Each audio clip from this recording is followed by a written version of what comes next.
엿드세요! 엿드세요! 학부모들이 엿을 만들어 항의한 무주파동을 시작으로 해서 낙제한다면 스스로 목숨을 끊고 말겠다는 문장을 답안지에 작성한 학생까지 나타나기도 했습니다. 고속도로를 달리는 차 안에서 과외를 했습니다. 대한민국은 왜 이렇게 단 하루의 입시에 집착하는 것일까요? 그리고 언제부터 입시가 인생을 좌우하게 된 것일까요?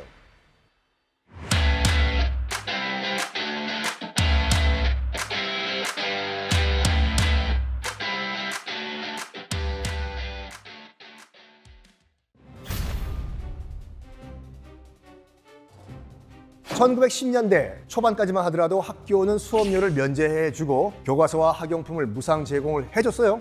1920년대 후반부터는 학교의 수가 절대적으로 부족해지기 시작을 했습니다. 그래서 학교에 다닐 수 있는 자격을 갖기 위한 시험이 시작됐습니다. 중등, 고등학교뿐만 아니라 교육의 기본이 되는 보통학교, 지금으로 치면 초등학교죠. 역시 시험을 봐야지만 들어갈 수가 있었습니다.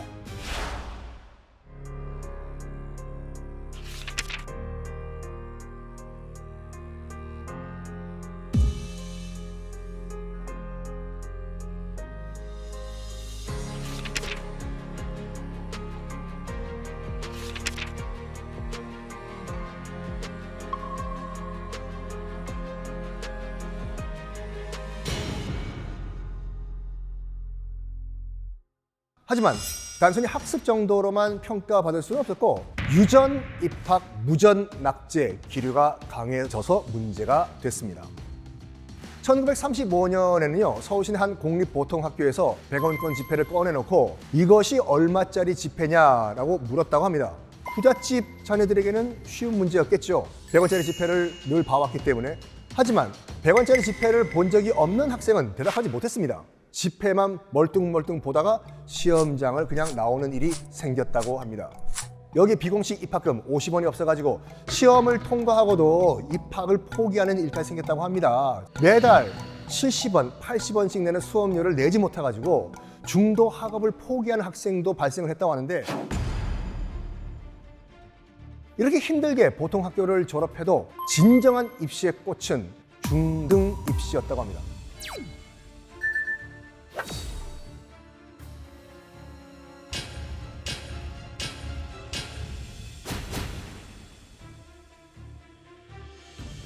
입시 부담감을 이겨내지 못하고 정말 안타까운 일이었는데요. 선로에 몸을 던지는 학생도 발생했다고 하고 가출해서 실성한 상태로 발견된 학생까지 생겼다고 합니다.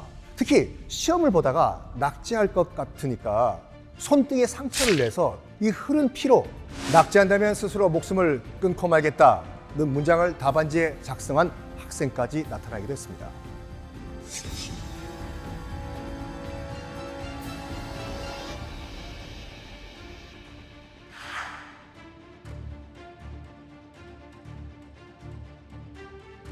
수백석 추수하는 부호 정혜군은 아들의 낙제를 극도로 비관한 끝에 방죽에서 뛰어내렸다. 매년 이렇게 극단적 선택을 하는 학생들이 늘어가고 심지어 그런 학생을 보고 힘들어하던 부모까지 극단적인 선택을 했지만 학교 부족이라는 근본적인 문제가 해결되지 않은 채 바늘구멍 뚫기 같은 입시 경쟁은 더욱더 심화되면서 이어져 갔습니다.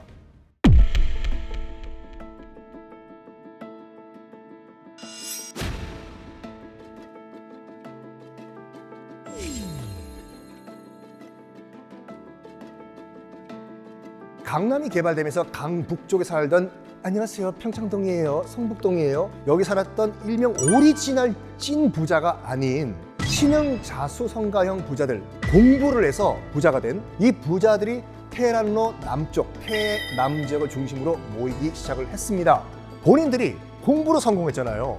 공부로 직접 성공을 이뤄낸 만큼 너희들도 공부로 성공을 해! 라고 자녀들에게 비슷한 성공을 강요하기 시작했습니다. 특히 70년대 중반부터 강북의 명문 고등학교들이 강남으로 이주를 해요. 이른바 당시에 이제 강남 개발이 시작이 된 거죠. 강남 8학군을 형성을 하면서 강북 맹모들, 맹모 삼천지교를 강남에서 시작을 합니다. 대치동을 중심으로 새로운 학군이 생겼죠.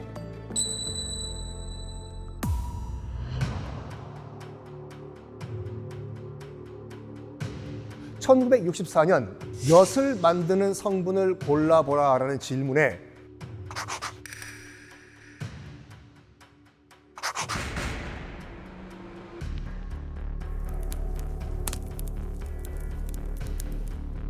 복수 정답을 인정하라면서 학부모들이 무로 엿을 만들어 항의한 무즙파동을 시작으로 해서 1967년 창칼 사용을 복수 정답으로 인정하라며 교장을 연금을 한 이른바 창칼 파동은 우리 입시 전체의 흑역사로 남아 있습니다.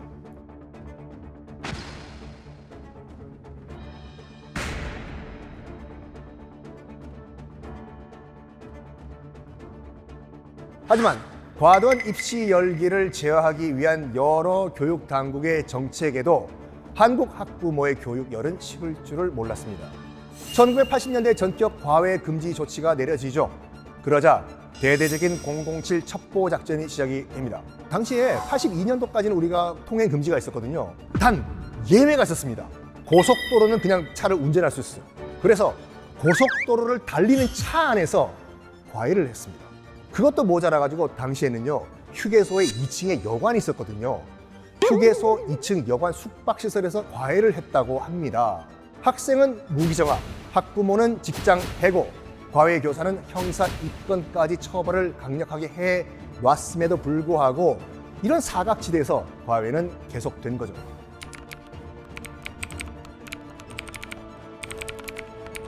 결국 입시 전쟁에서 승리하기 위한 학생과 학부모의 열정에 교육 당국은 두 손 두 발을 다 들었던 것이죠.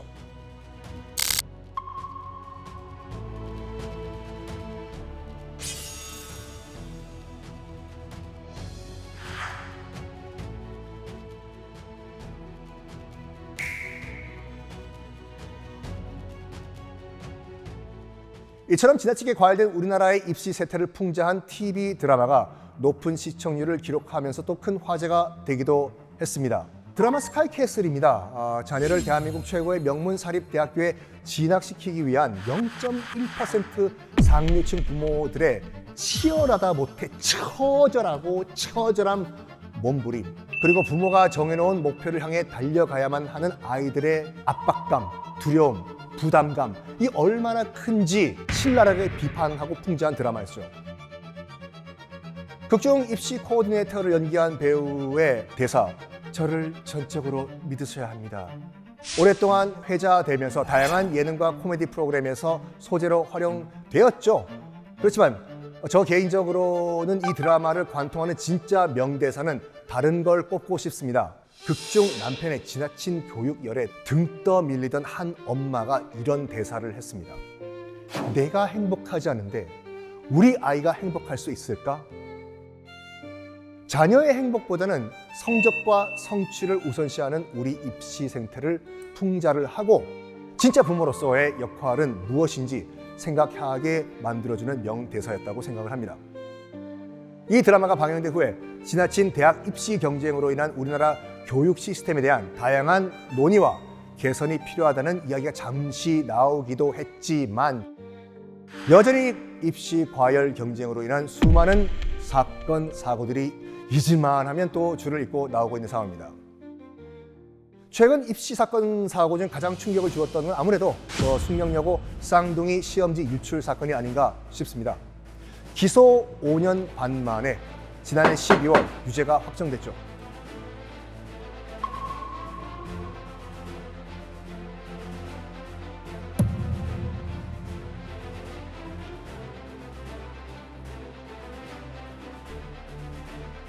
정말 충격이었습니다. 바른 인성을 가르치기 위한 방법으로 시작해서 나라를 위한 인재를 찾고 키우기 위한 단계로 발전한 공부와 입시. 하지만 어느새 대학 진학이라는 목표만을 이루기 위한 수단으로 퇴색되어 가고 있는 것은 아닐까요?